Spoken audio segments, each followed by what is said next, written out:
É um grande prazer hoje recebê-los e, inclusive, o nosso palestrante, né, o doutor Marco Antônio José Sadek, e tantos advogados ilustres aqui presentes também nesta manhã, em nome do diretor do Departamento de Cultura e Eventos, doutor Humberto Durso, e o presidente também desta casa, doutor Marcos da Costa. Eu quero, nesta manhã, agradecer e reiterar o convite que foi feito por esta palestra que será proferida pelo Dr. Marco Antônio nesta manhã. Bom, o tema da palestra é temas atuais e polêmicos do Tribunal do Júri. O doutor...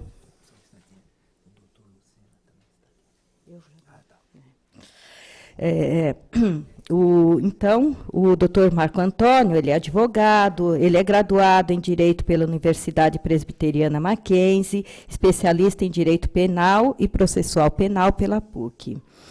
Ele também é especialista em Direito Econômico pela Universidade Getúlio Vargas.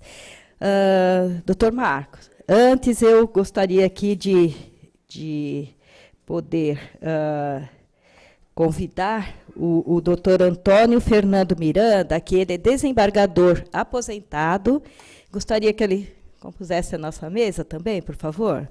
E quero também mencionar...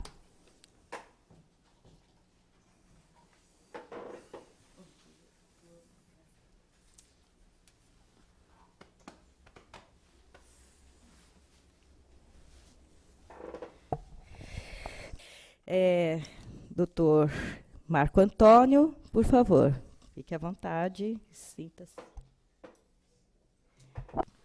O tema ao qual me restringirei é as modificações trazidas pela Lei 11.689 de 2008. Não são poucas as dúvidas, as polêmicas que advieram pelas modificações trazidas por esse citado diploma legal.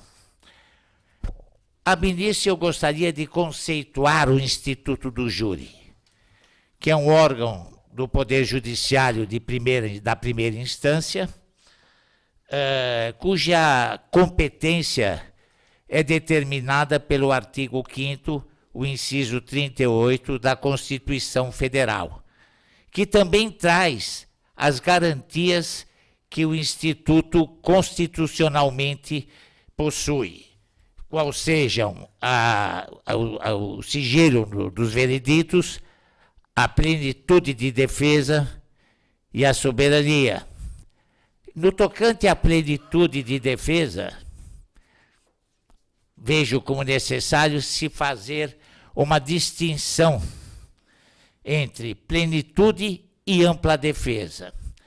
A plenitude é muito mais profunda, muito mais abrangente. Ela diz quase que, permite quase que tudo a defesa no sagrado plenário do júri, enquanto que a ampla defesa se prende a aspectos técnicos, tais como contraditar testemunha, inquirir testemunhas, contraditá-las e demais procedimentos atinentes à defesa técnica. É, para mim, o plenário do júri um solo sagrado, porque ali, se a voz do povo é a voz de Deus, ali quem decide é o povo. São juízes constitucionais, que devem decidir, deliberar sobre matéria fática, sobre a parte fática do imputado ao acusado.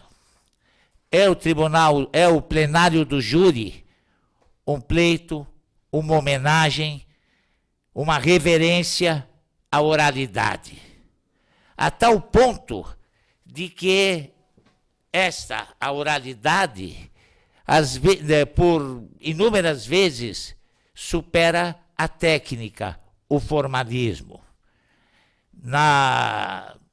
Durante minha atuação no plenário do júri, recordo-me de casos em que o discurso, em que a oralidade se sobrepôs ou determinou a decisão do conselho de sentença.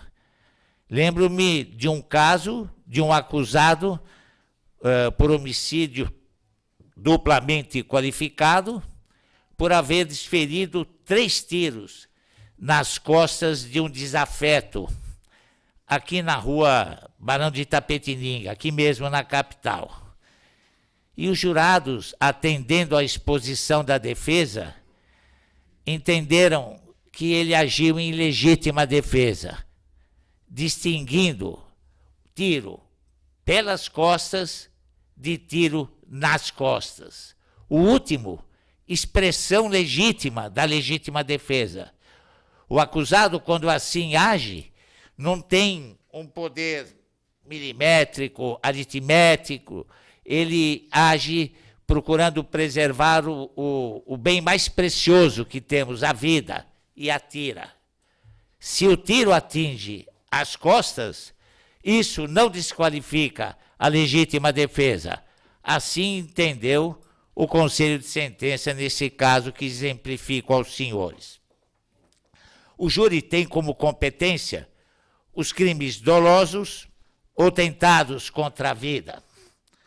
Ele, nesse aspecto, chama a atenção os crimes de trânsito, que hoje comumente procura se levar à competência do júri sob a égide do dolo eventual. Incursar por esse campo nos tomaria quase que por completo, o tempo da palestra.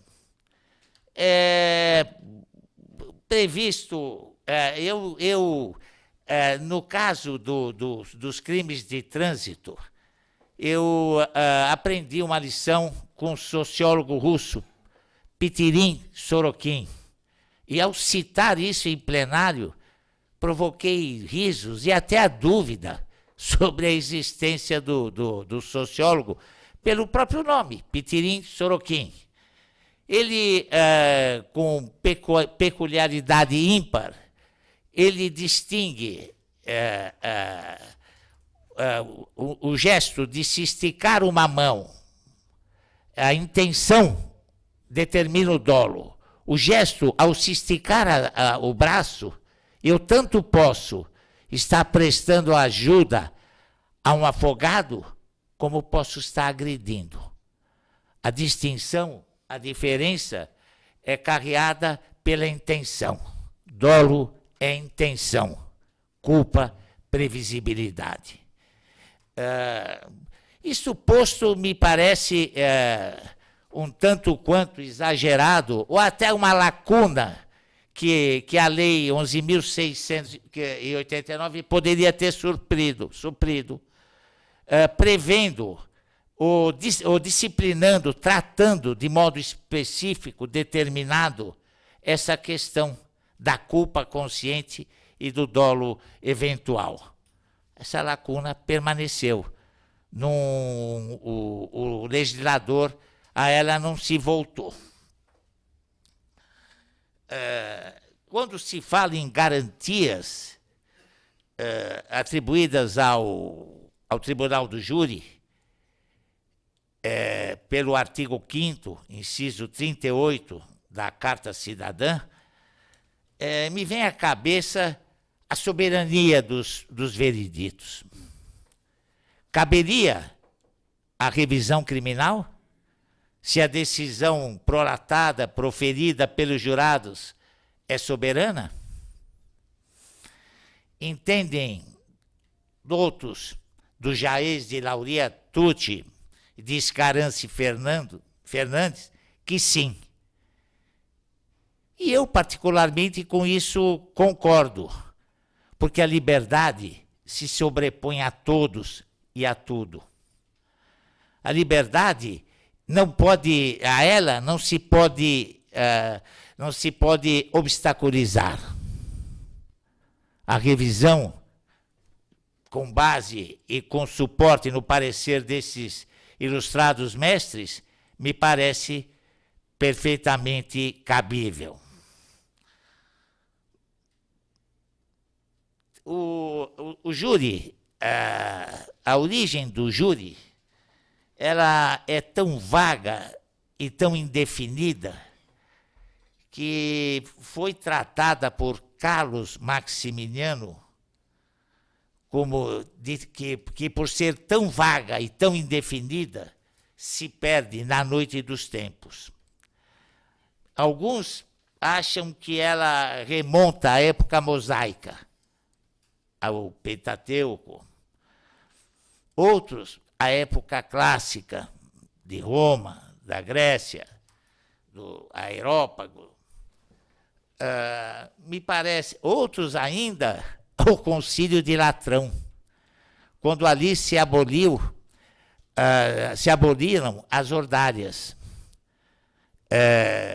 que eram julgamentos a que se submetiam o acusado, que eram provas e não julgamentos a que se submetiam os acusados, que eram lançados ao fogo ou a um precipício, e se sobrevivessem, eram inocentes.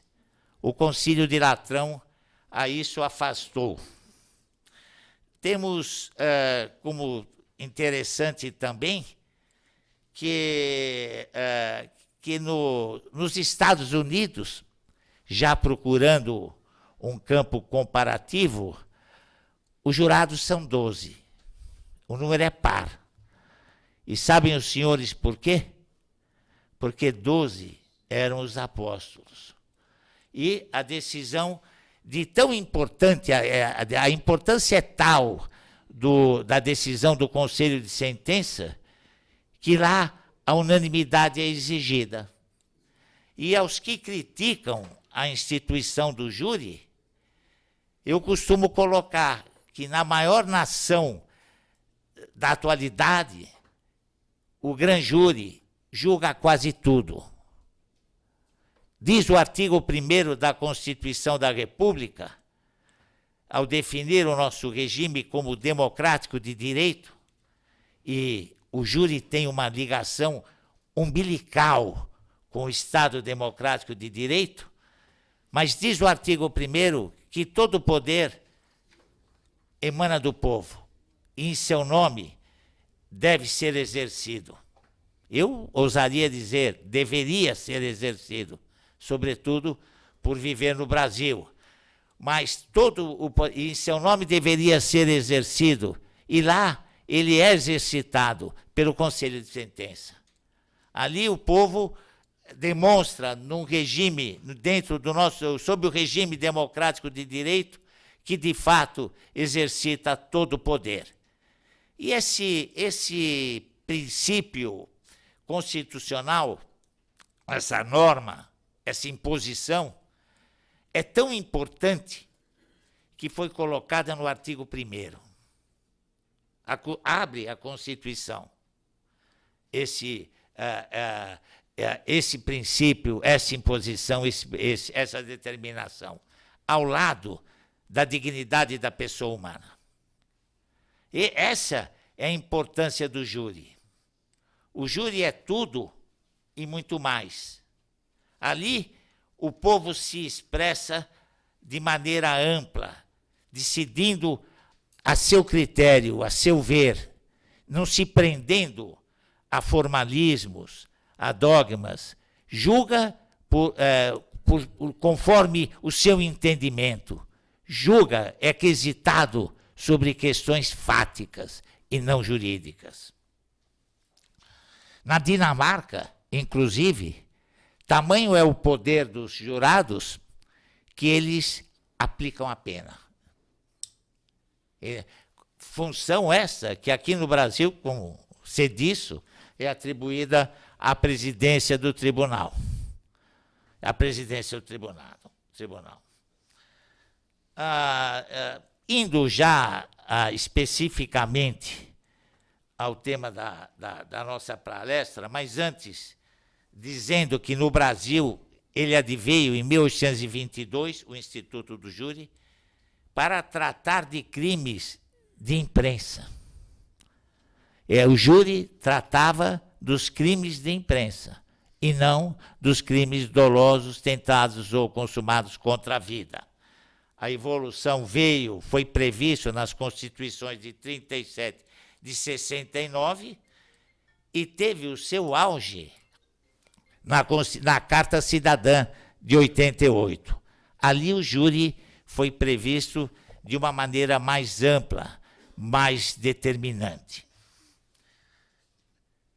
Indo agora sim, entrando no tema específico de nossa palestra, o procedimento do júri é bifásico, se divide em duas fases. A primeira dela, a judicium accusationis, nela, e também, a meu ver, de modo absurdo, impera o indúbio pro societatis. E digo de modo absurdo porque entendo que nenhum processo é prêmio. Processo mexe com a vida do cidadão. E nós devemos ter a ótica que nem todos somos culpados até fortíssima prova em contrário. A Constituição indica curso contrário, curso diverso. Nós somos inocentes até prova em contrário. E quando milita a dúvida em prol das sociedades, eu entendo que esse entendimento, compreendo que esse entendimento atinge a ampla defesa e, por consequência óbvia, a cidadania. Nenhum processo é prêmio. Quando o cidadão é levado às barras do tribunal, com ele sofrem os amigos, a família, e muitas das vezes ele é injustiçado. Ele é injustiçado. Não se faz justiça por vias oblíquas. A meu sentir, a dúvida deveria favorecer o réu numa e noutra fase. Numa e noutra fase. Não se falaria em indúbio pro societatis.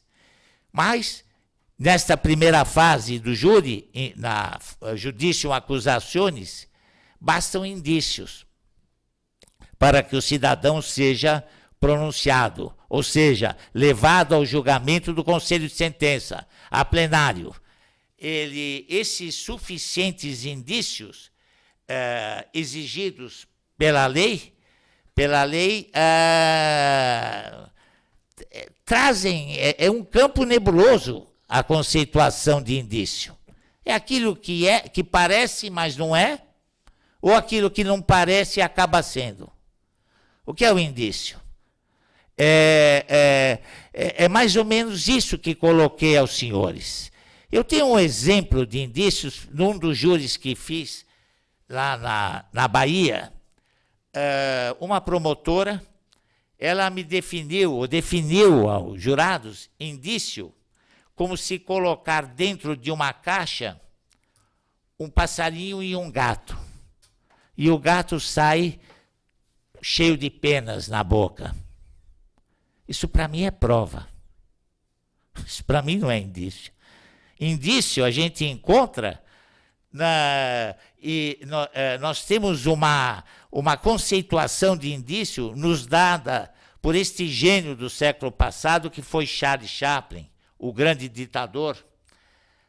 Ali, o cidadão saía, durante a época do macartismo nos Estados Unidos, onde se caçavam comunistas ao bel prazer do Estado, e o cidadão saía e divisou aquele pano vermelho que se coloca atrás do caminhão que carrega ferro.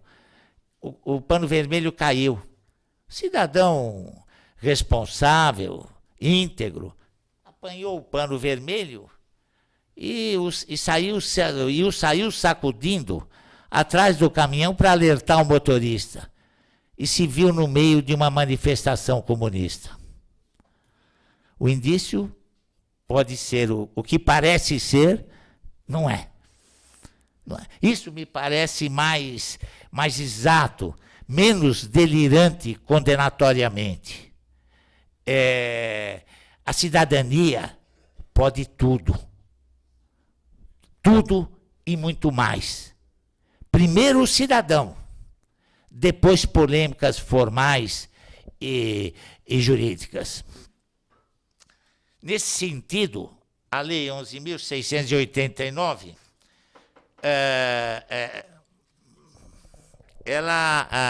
ela, nessa primeira fase, ela trouxe como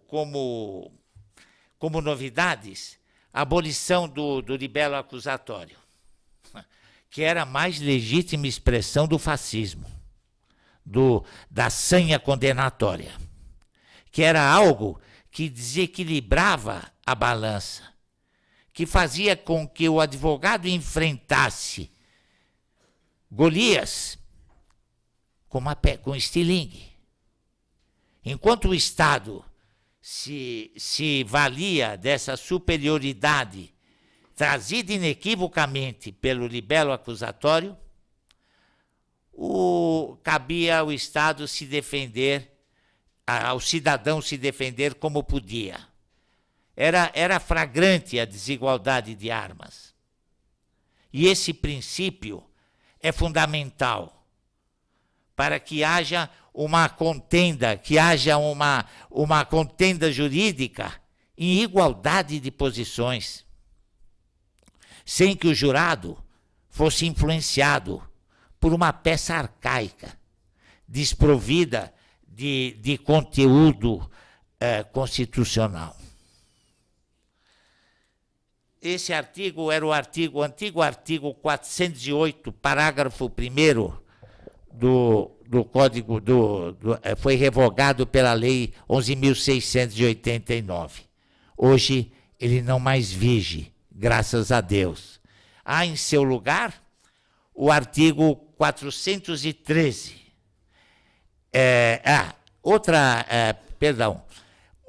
Não vigindo mais esse artigo, ou também a Lei 11.689, afastou do cenário do júri a prisão processual obrigatória. Antigamente, o réu pronunciado tinha que se recolher à prisão. Tanto que, nos idos de 73, sob a égide da ditadura, o governo editou a denominada Lei Fleury, 5.941, de 73, que modificou o artigo 594, que deu nova redação, revogando o artigo 594, o antigo artigo 594 do Código de Processo Penal, permitindo que o primário, com bons antecedentes, apelasse em liberdade. E com isso, esse embrião trouxe à baila um novo artigo que já permite que a prisão preventiva em caso de pronúncia só seja aplicada quando presentes o elencado no artigo 312, os motivos autorizadores da prisão preventiva.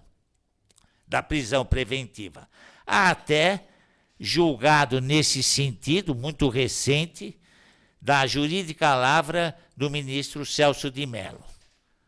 A pronúncia não mais obrigatoriamente permite a prisão do acusado.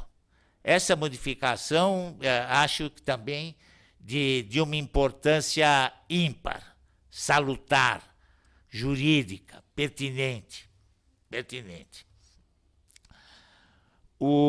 E sabem todos que a lei é denominada Fleury em razão da atuação de um delegado que atuava no extinto DOPS, perseguindo atuando contra os que atuavam contra o regime então instituído, o regime militar.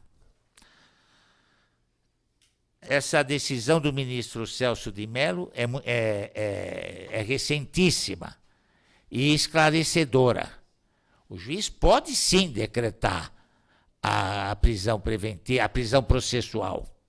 No entanto, entende o Supremo apenas quando presentes os motivos autorizadores da prisão preventiva elencados no artigo 312 do Código Adjetivo Penal vigente. Antes da vigência da Lei 11.689, o interrogatório antecedia a inquirição das testemunhas. O réu era citado e, posteriormente, interrogado. O que não dava à defesa profana, à defesa não técnica, à defesa efetivada pelo próprio acusado, uma visão ampla do processo. Porque as testemunhas não tinham sido ouvidas. Então, essa é uma modificação trazida mais lá no processo comum pela 11.719, mas de uma importância ímpar. A palavra do acusado deve ser a última, como a da defesa técnica. O resto não é justiça, é justiçamento. O resto não obedece às regras impostas pelo Código de Processo ou pela Constituição dita cidadã.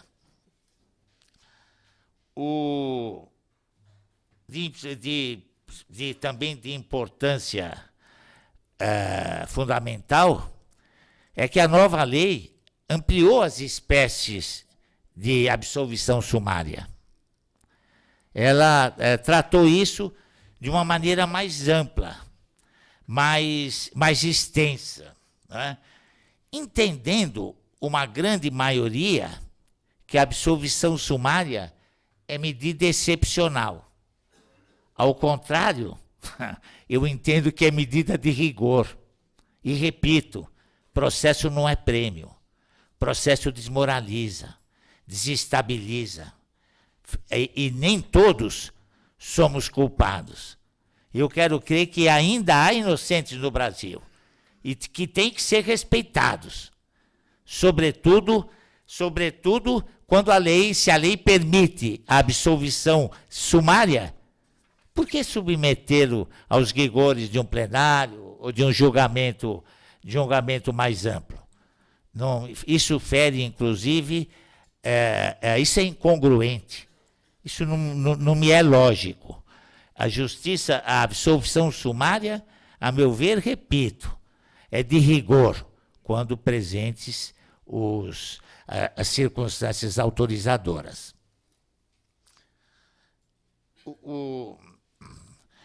Outro tema que pode ser tratado ainda que as modificações não sejam muito incisivas, é o do desaforamento. E é de uma importância tal que há pouco, conversando com Sua Excelência, o doutor Antônio Fernando de Miranda, ele explicitava um caso onde a imprensa, de antemão, condenou o acusado. Os jurados são juízes leigos que sofrem uma influência muito grande da opinião pública, sobretudo da mídia. Uma mídia dirigida não à verdade, mas a vender jornais, muitas das vezes ao sensacionalismo. Esse sensacionalismo pode autorizar o desaforamento, a retirada, a transferência da competência de um juiz para outro, onde essa influência não existe. Tal como também poderia haver a influência política, fatos que determinassem, que impusessem que dessem mais garantia ao acusado e aos atores do plenário.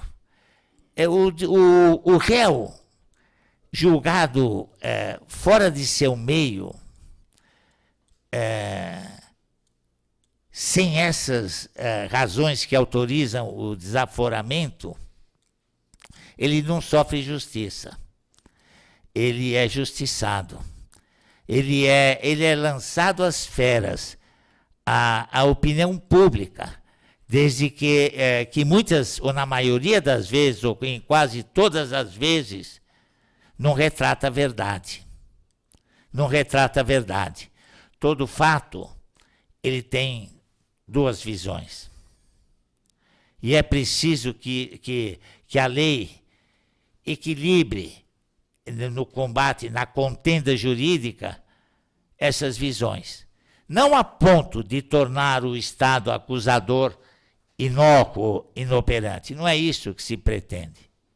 Mas a ponto de elevar a defesa ao mesmo nível, ou dar à defesa as mesmas armas que se entrega à acusação. Essa desigualdade, a meu ver, ela advém logo da posição no tribunal do júri.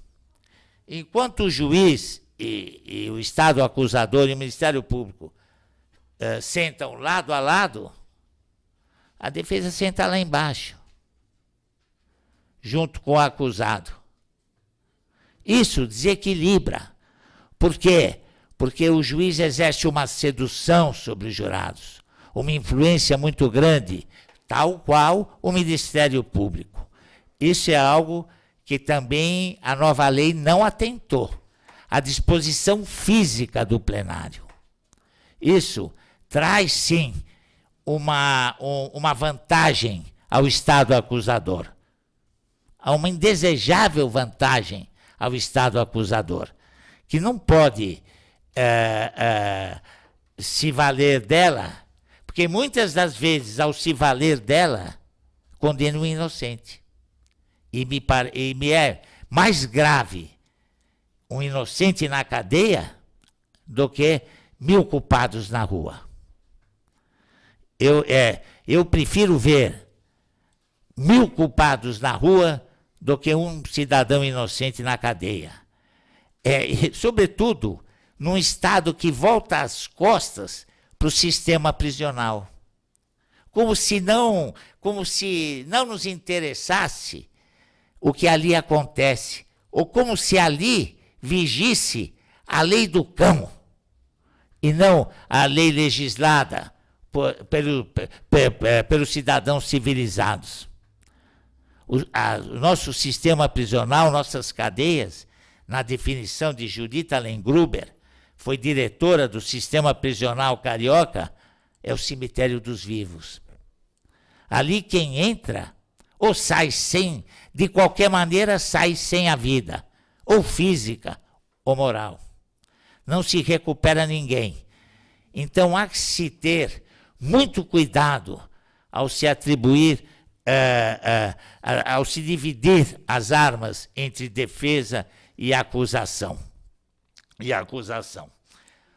No tema também do desaforamento, nós poderíamos tratar, desaparecidas essas circunstâncias que autorizam a transferir a competência de uma para outra comarca, pode-se falar em reaforamento.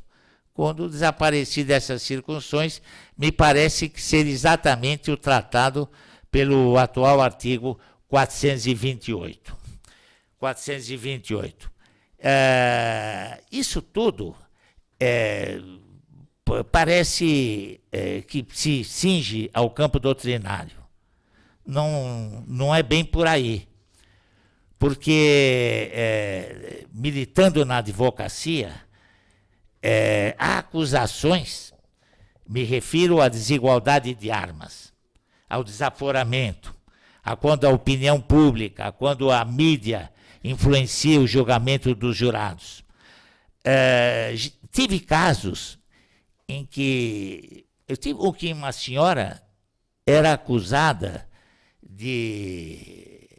durante ritual de magia negra, de sacrificar crianças. Essa senhora escreveu um livro, a revista Veja, à época, deu ampla divulgação a isso, e já condenou a acusada. Me procurando, eu procurei me esquivar do fato, pela própria acusação. Eu mesmo não me vi isento de não repudiá-la. Ela se levantou, falou, olha, ainda me chamou de doutorzinho. Olha, doutorzinho, passou pela sua cabeça que eu possa ser inocente? Passou pela sua cabeça que eu possa ser inocente? Eu levantei e falei, por favor, a senhora volta, vamos conversar. E a grande farsa não era Deus. A grande farsa era o julgamento. Ela era totalmente inocente. Foi envolvida por um delírio condenatório de um delegado no Pará, e que recebeu a solidariedade dos demais órgãos judiciais, a ponto de lhe ser decretada a prisão preventiva sem que ela sequer fosse citada. E diz Carnelucci que julgamento justo, preciso, incontestável é um só. Agora, se nós temos a necessidade premente de julgar os nossos semelhantes, que jamais se esqueçamos de que quando julgamos, fazemos as vezes de Deus. E por obra e graça de Deus, essa mulher foi impronunciada. O processo foi desaforado da capital do Pará, de Belém, para Altamira, no meio da selva amazônica. E lá, um magistrado com M maiúsculo a sentiu o negócio. Então,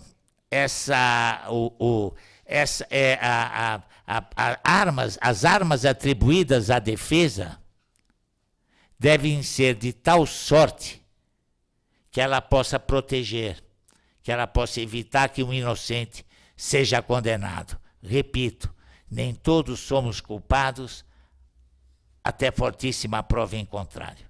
A Constituição diz o contrário. Um homem, quando é julgado fora de seu meio, e não por seus pares, ele recebe uma justiça empírica dos técnicos. Apenas isso. Ela não se completa, não se esvai. Fica devendo. Fica devendo. Julgamento dos crimes dolosos, tentados ou consumados contra a vida é pelo juiz natural, pelo juiz competente.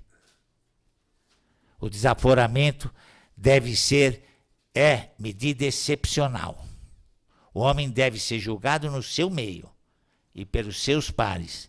E isso vem de 1215, lá dos tempos da Carta Magna da Inglaterra. Fora isso, ele não recebe justiça. É justiçado, tão somente. Adentrando a segunda fase, denominada Judicium Causae, já na segunda fase, as modificações foram mais incisivas, mais objetivas, mais determinantes. O Tribunal do Júri é composto por 25 jurados, juiz-presidente e 25 jurados, do qual 7 são extraídos, são sorteados para compor o conselho de sentença. Pode a defesa e a acusação, tem a defesa e a acusação, a prerrogativa de, sem justificativa, recusar 3 jurados. 3 jurados. Se não houver número suficiente, a sessão é adiada, o julgamento é adiado para a próxima sessão. No sistema americano, já disse aos senhores, os jurados são 12. E lá o grand júri julga quase tudo. A quase tudo. O número é par porque tem que haver unanimidade. Porque tem que haver unanimidade. A abolição do libelo acusatório, ela se situa numa zona quase que mista. Porque ele é elaborado, ou era elaborado, após a pronúncia. Após a pronúncia. E lido antes da instrução. O que influenciava por demasia os jurados, que pela sedução exercida pelo Estado, se influenciavam com essa peça. E quem militou no júri sob a égide da lei revogada sabe bem disso. Sabe bem disso. Os jurados, volto a repetir, a própria disposição física do tribunal privilegia a acusação. O promotor senta lá em cima, ao lado do juiz. Enquanto o advogado lá embaixo, ao lado do réu. Não há, se todos somos iguais, tem que haver uma igualdade de armas nessa contenda jurídica, essa disposição geográfica é descabida. Mais do que descabida, é inaceitável. É inaceitável, porque influencia o julgamento dos jurados, que, repito, julgam fato e não direito.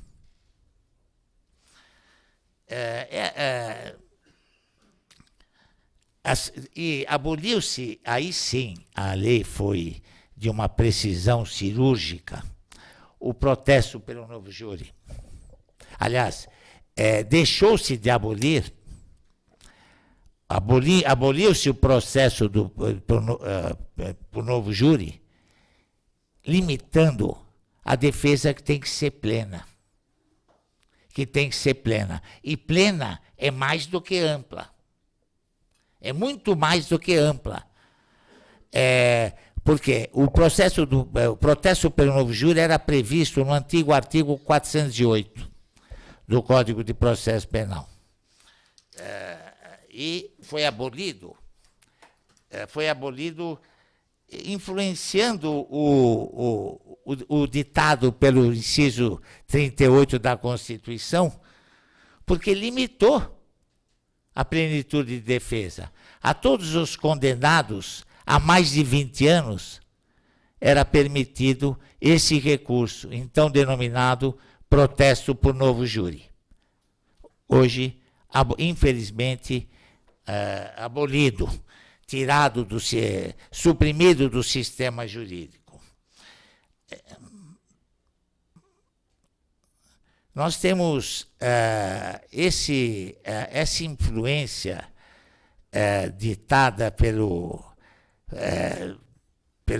posição geográfica, até mesmo pelo fascínio exercido pelo poder estatal, seja acusador ou Estado juiz, propiciava, inclusive em face da confusão que trazia a quisitação antiga, inúmeras discordâncias, inúmeras injustiças. Nesse tópico, a 11.689, não deixa nada a desejar. Ela, alterando a quisitação, ela propicia um julgamento um julgamento exato, um julgamento mais justo, sempre segundo a ótica fática dos jurados. Ela, hoje, então, não mais existe o protesto por novo júri, foi abolido da sistemática jurídica, e até porque, quem sabe, pelo artigo 483, haver enxugado a quisitação, a ponto de limitar discordâncias, nulidades. O processo anterior, o que causava de nulidades, de confusão, até mesmo entre juízes, advogados, promotores, era algo imenso, incomensurável. Hoje, essa quisitação é ditada de maneira enxuta pelo artigo 403. A ordem singela, perfunctória leitura a esse dispositivo processual é ali carreada. É muito mais congruente a maneira atual de quisitação. A quisitação cuida de matéria de fato, e permitindo até mesmo, ela julga, em primeiro lugar, a materialidade, autoria ou participação, e se esses dois primeiros quesitos forem negados pelo Conselho de Sentença, o réu está absolvido. E se forem reconhecidos, o terceiro quesito diz com ser o acusado culpado ou inocente, impedindo, dessa forma, uma subdivisão, um alongamento indesejável, quase que iníquo, que não tinha razão de ser. Tamanha era a confusão que em determinados júris, quando a defesa expressamente ou em plenário alegava uma causa, uma excludente de ilicitude,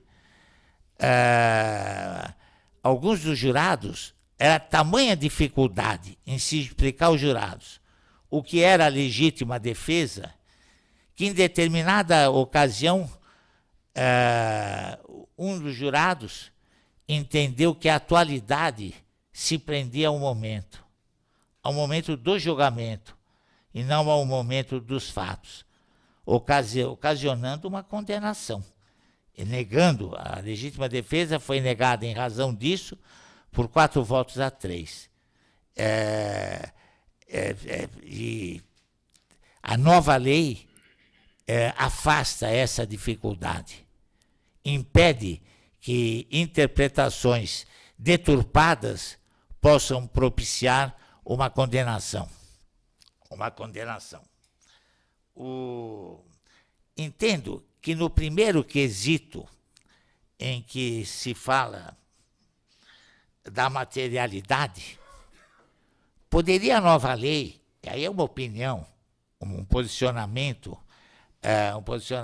poderia a nova lei, ao lado da materialidade, falar em consumação, em crime tentado ou consumado, ao invés de falar lá no parágrafo 5º desse mesmo artigo 483. Isso traria um entendimento melhor, mais amplo, traria menos dificuldade ao jurado, ao juiz leigo, de entender a matéria, de entender o que está sob julgamento, né? No sistema antigo, era o antigo artigo 484, era materialidade, letalidade da agressão, e após as teses defensivas, o que trazia essa confusão. Tanto que um dos jurados, e isso empiricamente foi por mim vivido, ele entendeu a atualidade que se prende à legítima defesa como se o fato estivesse ocorrendo naquele momento do julgamento, e não a atualidade como no sentido exato específico. Júri na comarca de Santo André, onde o acusado se viu prejudicado por isso, e o julgamento foi anulado pelo Tribunal de Justiça.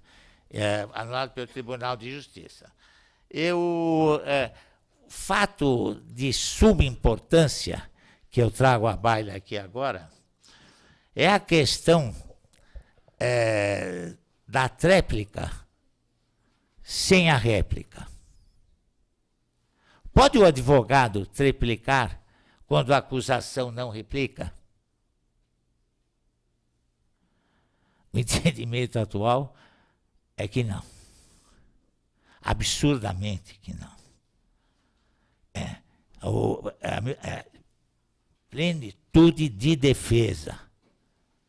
Pode tudo. E mais alguma coisa.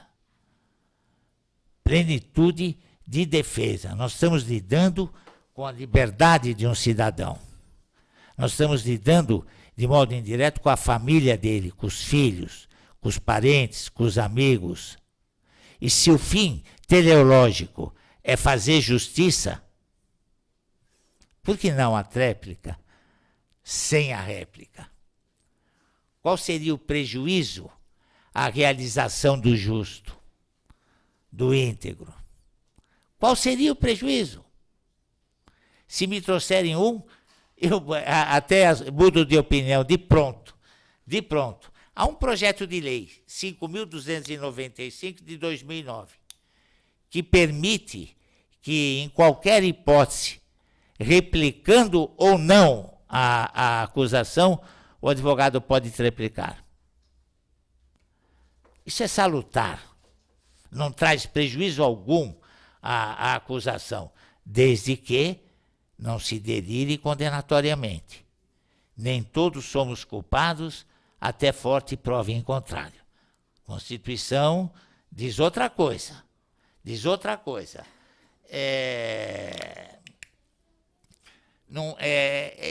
Atinge, inclusive, a igualdade de armas, essa impossibilidade de se triplicar quando não há réplica do Ministério Público, da acusação.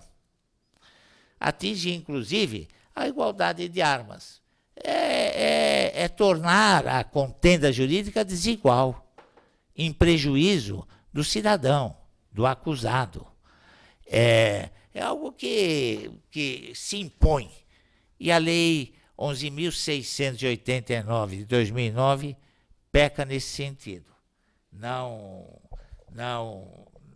expressamente não previu isso. Tanto que o objeto do projeto de lei 5.295 de 2009, que permite ao advogado triplicar, havendo ou não réplica da acusação. Né?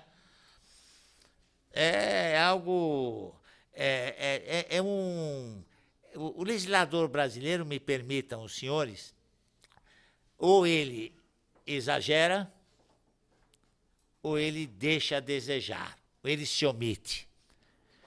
Nessa nossa república pretendida democrática de direito, chegamos ao absurdo de legislar um código que não entrou em vigência. O Código de 1969. Absurdo. Maior do que esse, eu não diviso. E vejo, sim, essas lacunas, essas brechas, essas omissões, tem que ser, nós não podemos admitir isso como algo normal. Nós não devemos incorporar isso ao nosso dia a dia, à nossa cultura, sob pena de termos uma sociedade violenta, que não se submete aos ditames da lei, muitas das vezes em razão dessas falhas legislativas. Legislar um código e não colocá-lo em vigência é absurdo, é brincadeira. Isso, se não fosse trágico, certamente seria cômico. Inadmissível. E a 11.689 deveria, sim, ter tratado da questão da tréplica sem a réplica. Isso é muito importante. Lembro-me de um velho desembargador, velho e jurídico desembargador, paulistano, que dizia o seguinte: o acusado, a defesa, pode tudo. O que não se pode é permitir a acusação delírios condenatórios.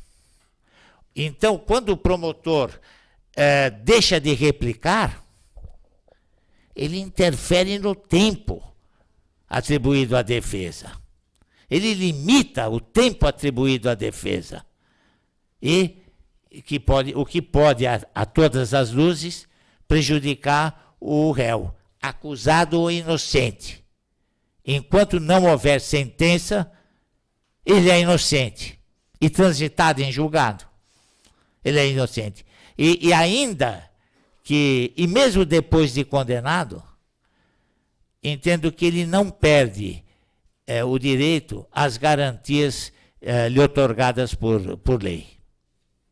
O limite é a lei. O que se tem que se atentar é a ela.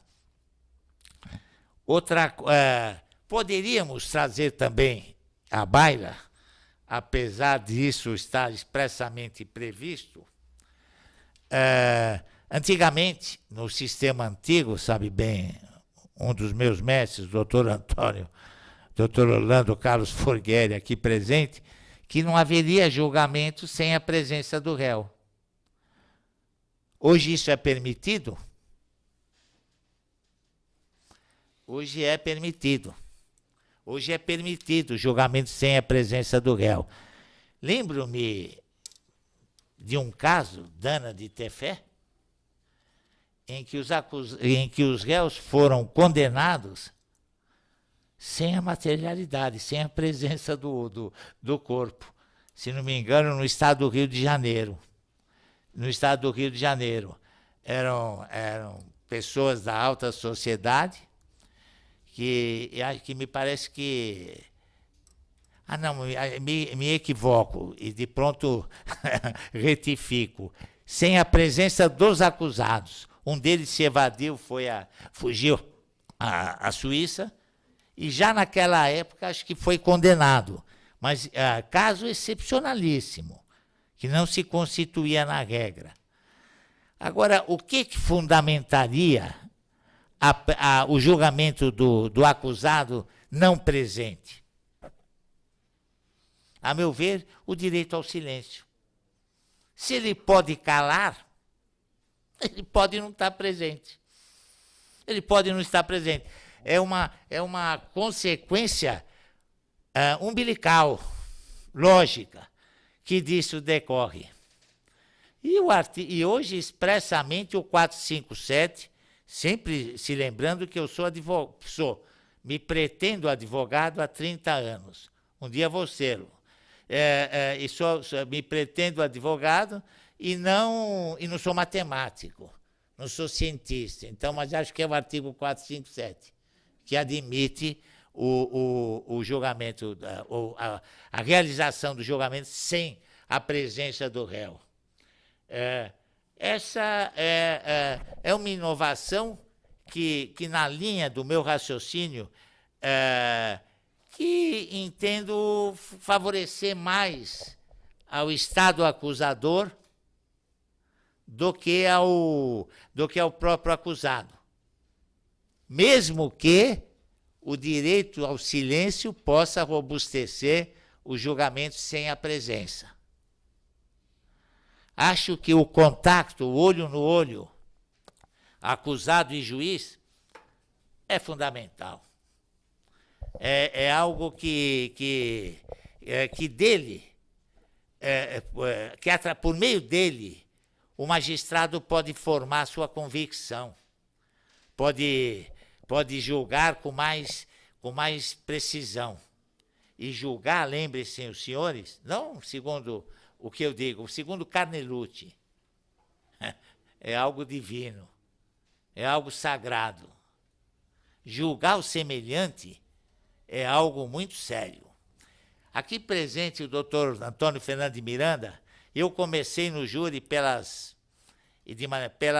competentes mãos da irmã do doutora Aparecida Maria Miranda, uma procuradora do Estado que, quando adentrava o plenário, os promotores e juízes tremiam. Tamanha a combatividade, o denodo, pela maneira com que ela exercitava a advocacia. E ela dizia alto e bom som. Alto e bom som. A defesa no plenário é plena. Pode tudo. O que não se pode é admitir-se que desigualdades de armas. Nós não podemos, e a preocupação é grande, porque vejo aqui jovens que espero que estejam cursando a faculdade com o objetivo de advogar. Porque hoje se cursam as escolas de direito procurando o concurso público, que eu acho nobilíssima, tanto a função do juiz quanto do promotor. Mas entendo que essa vocação advocatícia tem que ressurgir, tem que renascer. Vocês, advogados, e eu que me pretendo, éramos denominados na antiga Roma de milos legales, soldados da lei.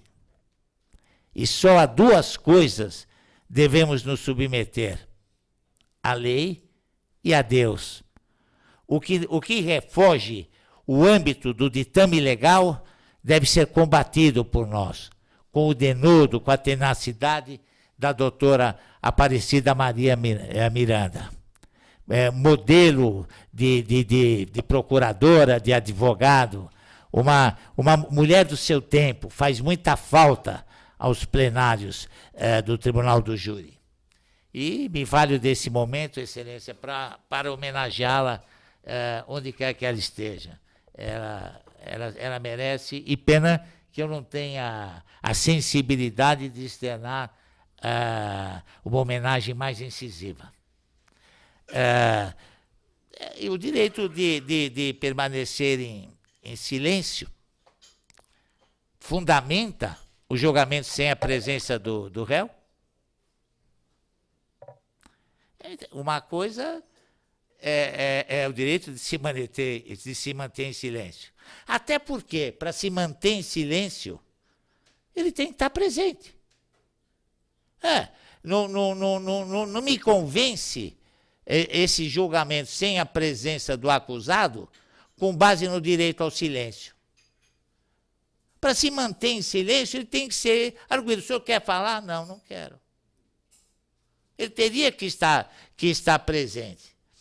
O artigo 457 permite isso, como outro artigo, outra coisa que entendo desequilibrar a igualdade de armas é a desistência da inquirição de testemunhas. Justifico. Tive um caso em que, não vou adentrar no mérito, se criou um falso BO, uma pessoa inexistente, e foi feita a denúncia,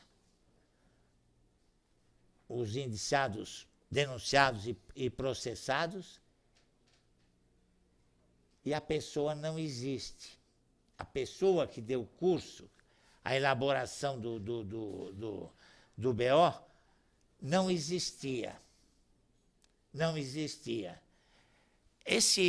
O que permite esse procedimento tem que ser combatido com armas eficazes pela defesa. Vejo acusações, e aqui está presente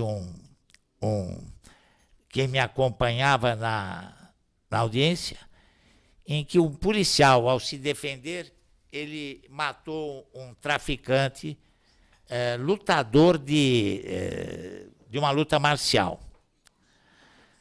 Na audiência, por 40 minutos, a irmã do falecido foi inquirida pelo promotor. Após 40 minutos, me foi dada a palavra.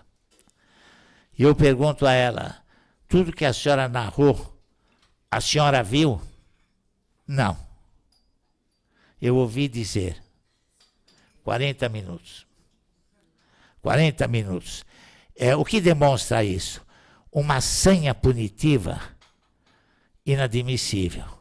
Isso, jungido a uma gama de poderes, inocuiza a defesa. O advogado sente uma gama de dificuldades em exercitar uma boa defesa técnica. É preciso, ainda, apesar do surgimento da 11.689, muita coisa tem que ser repensada. Tem que ser trazida à baila, tem que ser trazida a comento.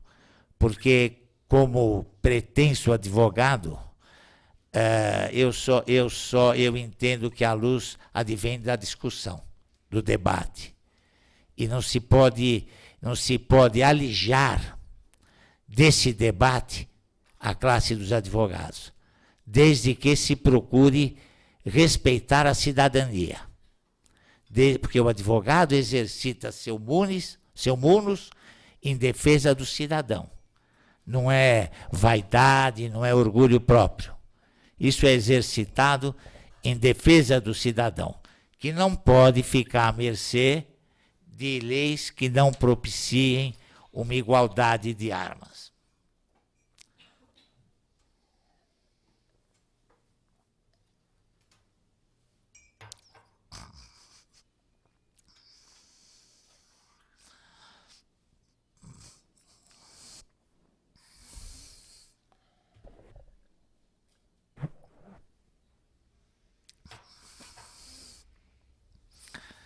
No que toca ao novo rito imposto pela 11.689,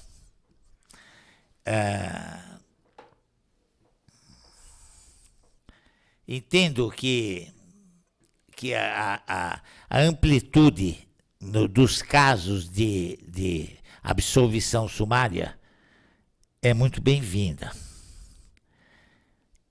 Até porque em homenagem à economia processual.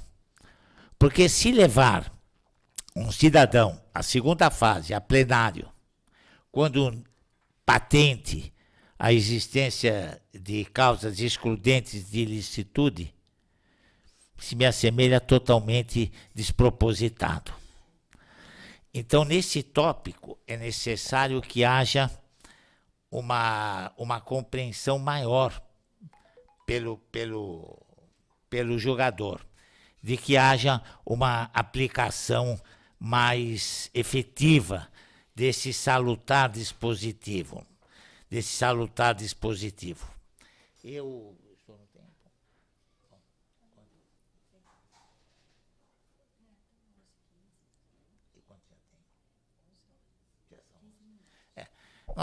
Eu teria mais 15 minutos, mas não quero abusar da paciência de vossas excelências e gostaria de, a título de arremate, de dizer o seguinte, de que, a fim de reforçar essas salutares modificações trazidas pela Lei 11.689, nós, que nos pretendemos advogados,